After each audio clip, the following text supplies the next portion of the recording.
Hey coucou, tout à l'heure je t'ai tourné un sans filtre et là je me suis dit il y a un soleil qui est tellement beau, c'est genre le coucher du soleil, et si je tournais l'autre sans filtre.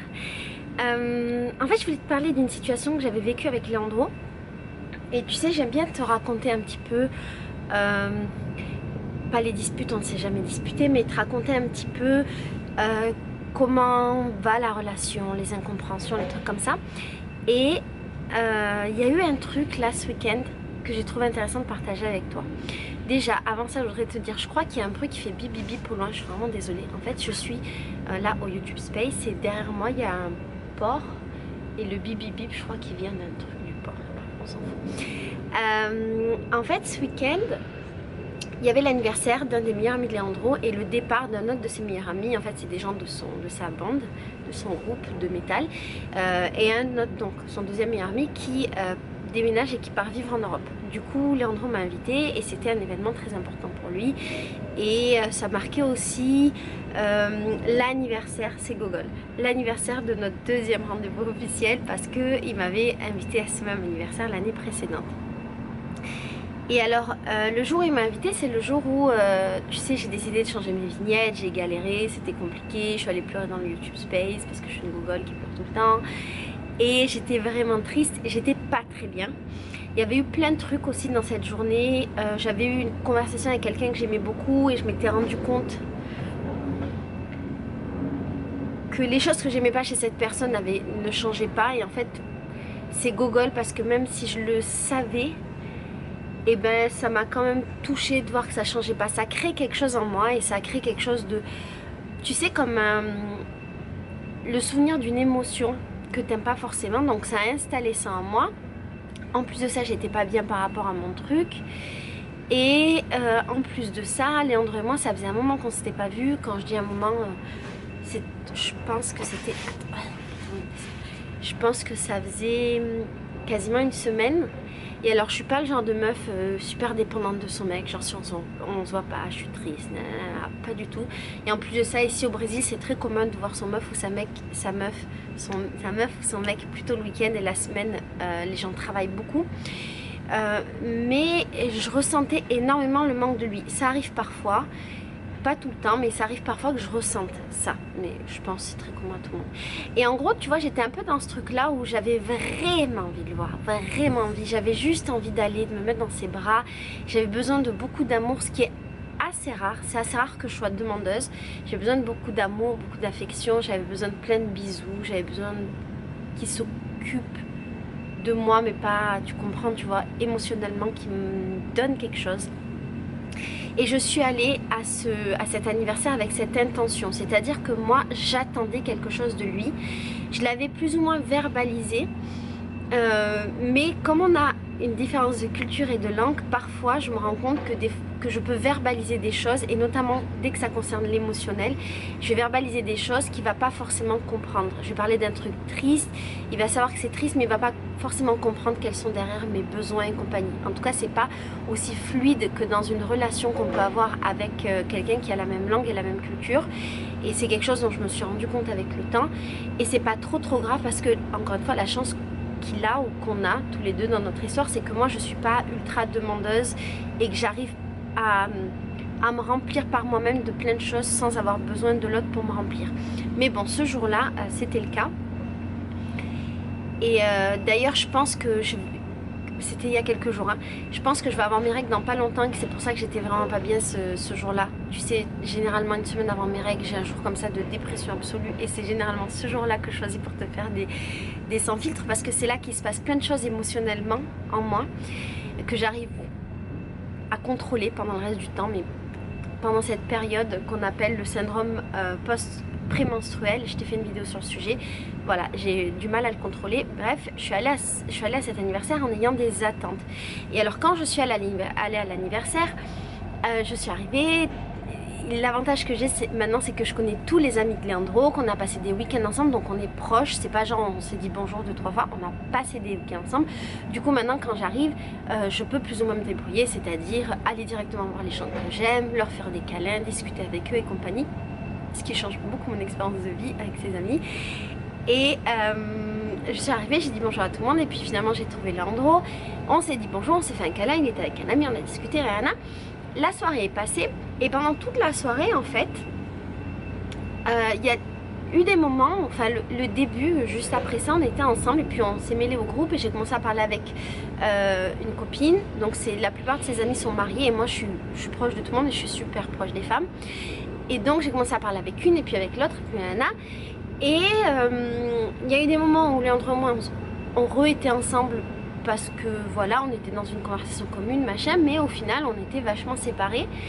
Et même les moments où je parlais pas, où je le rejoignais, lui il était en train de parler avec des gens et il me donnait pas forcément d'attention. Il était là, il était prévenant, Léandre quelqu'un de très poli, de très attentionné, donc il était là, il y avait des gestes qui me montraient qu'il savait que j'étais là. Par exemple, il me mettait la main derrière le dos, il me faisait un câlin, machin, on effectivement parlait ensemble, tout ça. Mais c'était pas comme d'habitude, où d'habitude je suis beaucoup son centre d'intérêt. Et quand on est dans une situation où il y a du monde, je suis très vite sa priorité. Là, c'était pas le cas. Et à un moment donné, il y a eu de la musique, il a commencé à danser avec ses amis, machin. Et c'était marrant parce que en temps normal, on est dans la situation inverse où il est avec mes amis dans ma maison. Et en temps normal, je suis hyper folle et lui, il est un peu plus timide. Je sais pas si tu l'as remarqué dans les vidéos. Leandro, c'est quelqu'un de très timide en vrai, mais quand il connaît les gens, il se détimidifie. Et en fait, là, c'était moi qui étais un peu timide. Je sais pas pourquoi. Je pense que parce que j'étais pas très bien ce jour-là, parce qu'il y avait ce truc avec Leandro, parce que je sais pas, j'étais un peu timide et j'étais, on va dire, une petite coincée du cul même. Et je dansais pas trop et lui il était à fond, il dansait, il faisait le gogol, machin. Et à un moment donné, il a remarqué et il m'a dit c'est marrant parce qu'on dirait qu'on a échangé les rôles, tu vois, genre je suis toi et toi t'es moi. Il restait un peu avec moi mais je le sentais pas connecté à moi. Tu vois, c'était pas genre il m'ignorait, il me calculait pas, machin, il se comportait mal. Il se comportait très bien mais je le sentais pas connecté émotionnellement. Et il m'a demandé ce que j'avais fait de ma journée, comment j'allais, blablabla. Mais c'était plutôt quelque chose de très global, je dirais plutôt en surface que dans le cadre d'une conversation. Ah oui, et ce jour-là, je m'étais embrouillée avec un pote qu'on connaît. Et en fait, je sentais bien moi que c'était pas le moment pour lui parler de mes trucs. Parce qu'on était dans un cadre festif et qu'il était heureux et qu'il y avait ses amis, machin, donc j'avais pas envie de lui raconter que je m'étais embrouillée avec un pote, que j'avais galéré. Il savait que j'avais galéré toute la journée parce que toute la journée on s'écrivait, machin, et il m'aidait. C'est que j'avais galéré, mais je pense qu'il avait pas compris à quel point ça avait été dur émotionnellement pour moi, ce qui est normal, il est pas dans ma tête. Et donc je pouvais pas trop lui parler de ce genre de truc et du coup quand tu m'as dit si ça allait, j'ai dit oui bien sûr nana. Et puis en plus je suis le genre de personne qui réclame pas, qui réclame en français, qui se plaint pas vraiment. Donc c'est assez difficile de savoir quand je suis pas bien. C'est même très difficile. Et généralement on le sait après une fois que c'est réglé. Et donc je l'ai pas senti connecté émotionnellement. Et sur le moment ça a été assez difficile pour moi. Mais en même temps j'ai trouvé ça très intéressant parce que ça m'a conforté dans des choses que j'avais compris. Et c'est ça que j'avais compris avant. Et c'est ça que je veux partager avec toi dans cette grande introduction et plantage de décor. C'est qu'en fait très souvent on a des attentes envers des gens, des attentes émotionnelles ou autres, et les gens n'y répondent pas et ça crée des situations de frustration ou de conflit. J'aurais pu m'embrouiller avec lui, lui dire ouais pourquoi tu me calcules pas, genre t'es avec tes potes, je l'aurais fait si j'avais été plus jeune, genre t'es avec tes potes, je suis plus le centre du monde, tu fais pas attention à moi, nanana. J'aurais pu faire ça, j'aurais pu faire la gueule pour qu'il voit que j'étais fâchée. J'aurais pu lui parler de mes problèmes pour qu'il me donne de l'attention. Mais en fait je ne l'ai pas fait parce que j'ai compris qu'il n'était pas disposé émotionnellement, mentalement, même physiquement à ça.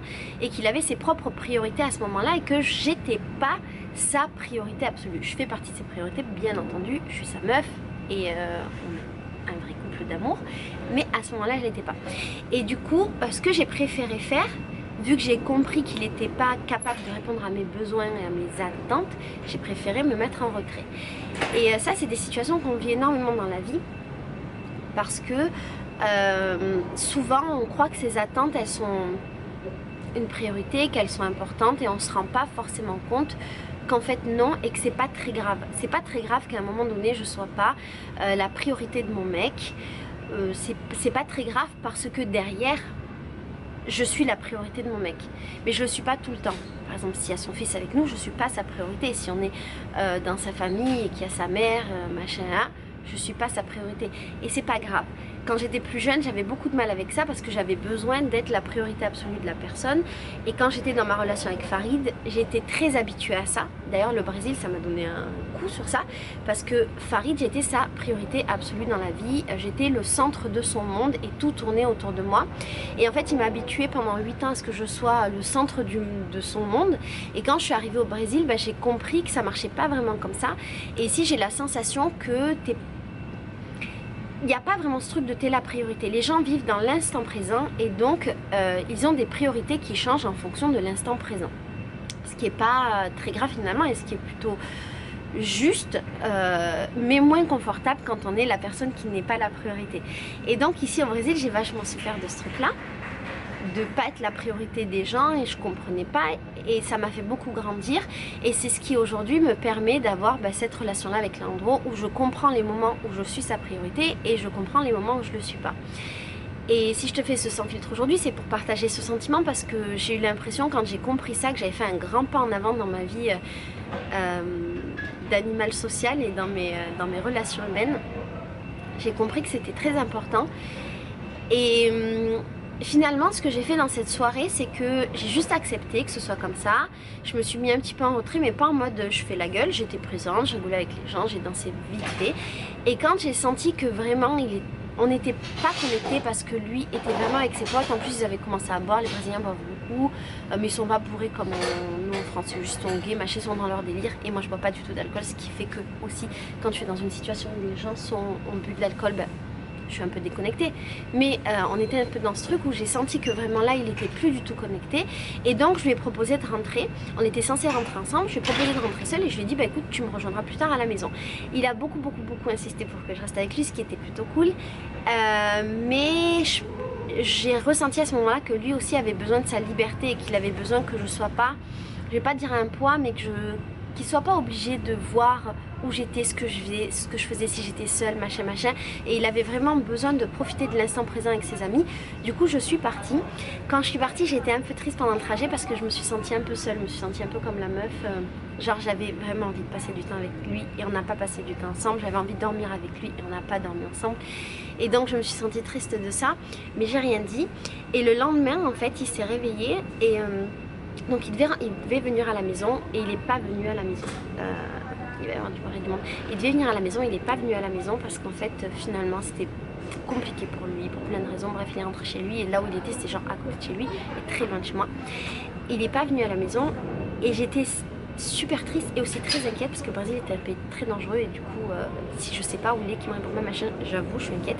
Bref, j'étais un peu attristée et le lendemain matin en fait dès qu'il s'est réveillé il m'a envoyé un message très gentil et il m'a dit je ne me souviens pas très bien de la soirée d'hier, mais je crois que je t'ai laissé un petit peu seule, je m'excuse, mais j'ai compris hier, sans que je lui dise rien, il m'a dit j'ai compris hier que tu étais vachement plus à l'aise avec tous mes amis et je me suis dit que tu avais peut-être besoin de ton espace et tu avais besoin de passer du temps avec eux et du coup moi j'en ai profité pour passer du temps avec mes amis.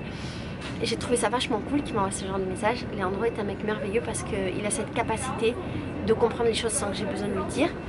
Et en fait après je lui ai fait un long message où je lui ai expliqué avec beaucoup d'amour et de bienveillance tout ce que j'avais ressenti en mettant beaucoup l'accent sur le fait qu'il n'avait rien fait de mal et qu'il n'était pas responsable et que c'était juste moi qui avais des attentes et qu'à ce moment là il ne pouvait pas les remplir et que c'était mon problème. Du coup c'était chouette. On n'a pas encore eu l'occasion d'en parler de vive voix, normalement on se voit peut-être ce soir ou ce week-end. Mais je pense qu'il comprendra très bien, qu'il a très bien compris ce que je voulais dire. Ah oui, et le premier réflexe qu'il a eu quand il a lu mon message, c'est de me demander qu'est-ce que tu fais et où tu es. Et je pense qu'il voulait me rejoindre en fait pour me faire un câlin, parce qu'il est merveilleux. Et le fait est que j'étais au YouTube Space, j'étais en train de travailler, je pouvais pas trop me libérer, c'était compliqué, bref. Du coup ça s'est pas fait, mais j'ai aimé en fait ce sursaut de si t'es pas bien je viens. Et ça me prouve que je suis bien. une priorité dans sa vie, peut-être pas sa priorité tout le temps, mais une priorité, et ça me rend particulièrement heureuse et confiante. Voilà, c'est ce que je voulais partager avec toi dans ce sans filtre. Je te fais des gros bisous et je n'hésiterai pas la prochaine fois qu'il y a quelque chose à le partager encore avec toi. Bisous.